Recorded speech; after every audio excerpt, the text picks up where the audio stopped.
Olá, eu espero que todos estejam bem. É com bastante alegria e satisfação que nós estamos aqui mais essa semana, dando continuidade aos nossos estudos, conhecendo a filosofia espírita através do Livro dos Espíritos. Hoje, ainda na parte segunda dos Espíritos, do mundo espírita e o mundo dos Espíritos, nós estamos falando do capítulo 2 da encarnação dos Espíritos. Nós estamos aqui na questão número 138. Kardec faz uma pergunta aos Espíritos, vamos ver como foi essa pergunta. Que deve pensar da opinião dos que consideram a alma o princípio da vida material? Olha o que os Espíritos responderam, É uma questão de palavras, com que nada temos. Começar por vos entenderdes mutuamente. Essa foi a resposta dos Espíritos, ou seja, uma questão aqui de interpretação. Neste ponto, nós temos o Espírito Miramês que faz um comentário sobre a resposta dos Espíritos.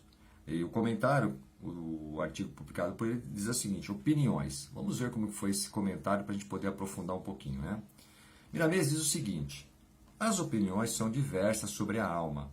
As religiões e filosofias marcam o nascimento do espírito por variadas modalidades. No entanto, todas afirmam que as criaturas vêm de Deus. É ponto pacífico para nós que o espírito vem de Deus. Porém, escapam à nossa maturidade espiritual os processos usados pela vida maior para que cheguemos à condição de espíritos conscientes dos nossos deveres. É pacífico aqui, ou seja, todas as religiões e filosofias entendem que a existência do Espírito é obra da divindade, é a obra de Deus. Como isso é feito, ainda nos escapa, dado que o nosso conhecimento ainda não atingiu esse ponto para entender esse mecanismo da divindade. Chegaremos lá um dia, quando estivermos em condições muito mais evoluídas, Mas ainda esse é um ponto a ser reflexivo para nós, Dando continuidade aqui ao comentário dele, o espírito é espírito e não podemos confundi-lo com a matéria. No entanto, todos viemos de uma só fonte. As diferenças são os processos, o tempo e a vontade de Deus. Somente Ele cria os espíritos. Os seus auxiliares são os co-criadores, onde Ele acha conveniente enviá-los a trabalhar. A nossa gratidão deve ser permanente a esse nosso Pai que está nos céus e reside vibrante na nossa consciência. Ou seja, carregamos a divindade o tempo todo conosco porque viemos dele. As leis naturais vão se fazendo visíveis para todos nós, de acordo com a nossa maturidade. Quando as desrespeitamos, sofremos as consequências da ignorância. Escrevem-se livros e mais livros a respeito da vida humana, e mesmo sobre vida espiritual. No entanto, somente a verdade fica de pé, nos informa o Evangelho.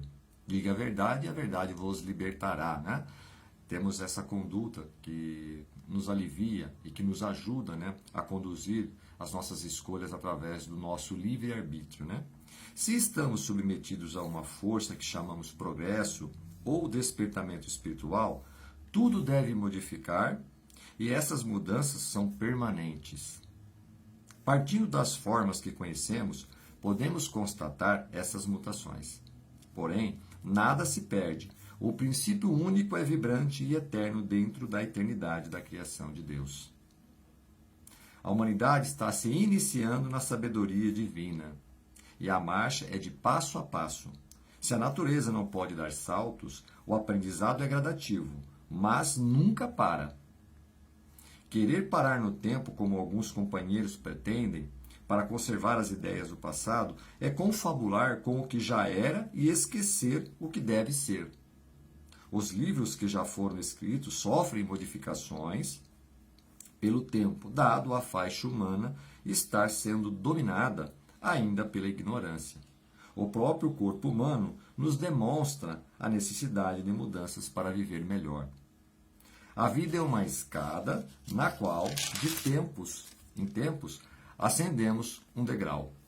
Na doutrina espírita está demonstrada essa verdade.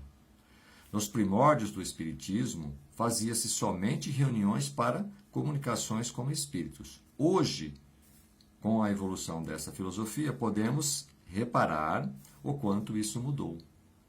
Até mesmo as mensagens ditadas trazem dinâmicas diferentes por encontrarem mais ressonância nos homens e pela maturidade dos mesmos. O crescimento é uma lei imutável em todos os aspectos da vida. Concitamos os irmãos a orarem sempre, pedindo ao Pai Celestial para ajudar a compreender suas leis, passando a respeitá-las, porque dessa forma a vida em qualquer faixa é sempre melhor e mais feliz. E assim termina o comentário do Espírito Milanês sobre essa questão 138, né?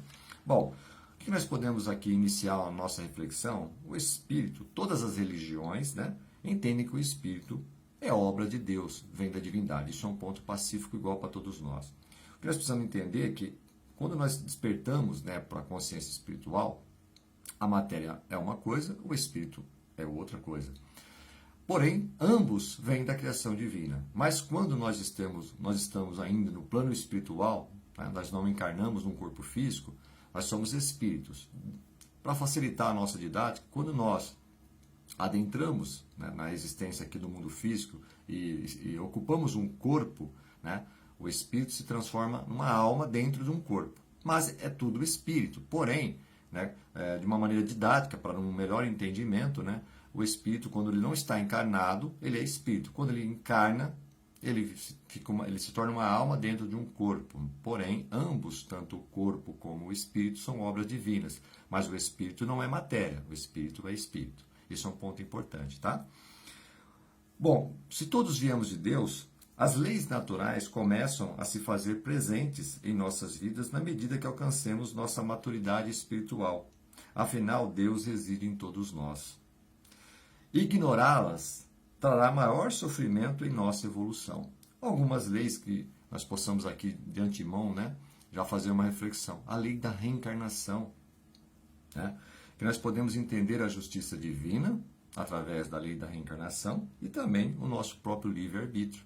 Porque a justiça divina se encontra na lei de reencarnação, porque as nossas existências, elas partem do princípio que nós precisamos evoluir em algum aspecto em que existências anteriores deixamos a desejar ou não conseguimos, ou tivemos alguma dificuldade e não conseguimos avançar naqueles pontos que era importante para o nosso desenvolvimento, né, a nossa moralidade, o nosso conhecimento intelectual. E a lei da reencarnação nos dá essa possibilidade que em existências futuras possamos voltar, recomeçar aquele trabalho ou aquela provação que por alguma razão não conseguimos completar e completar ela nessa existência atual.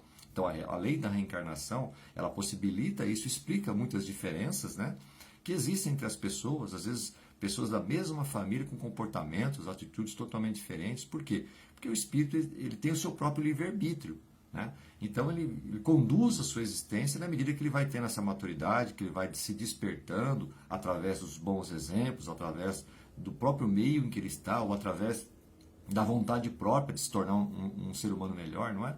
Então tudo isso, dentro de um contexto, né, quando a gente olha no campo da evolução, faz parte, né, do espírito. Quando ele está encarnado, ele procura ali recomeçar do ponto onde parou e continuar avançando.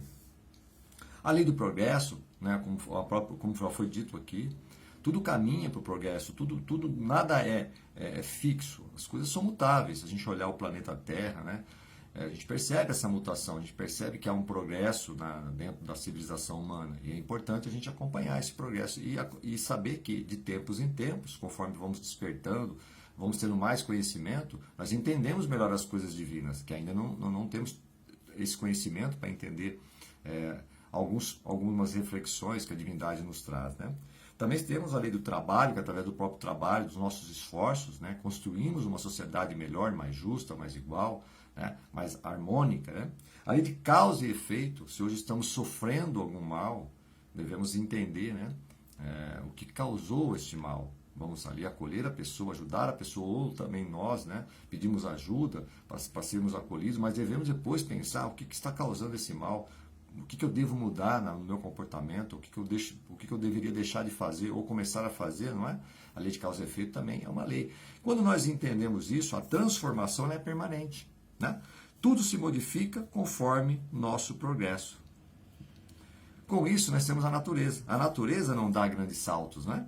A mudança é constante e infinita. A natureza é um exemplo, também obra divina, né, que ali harmonicamente devemos conviver com a natureza, né?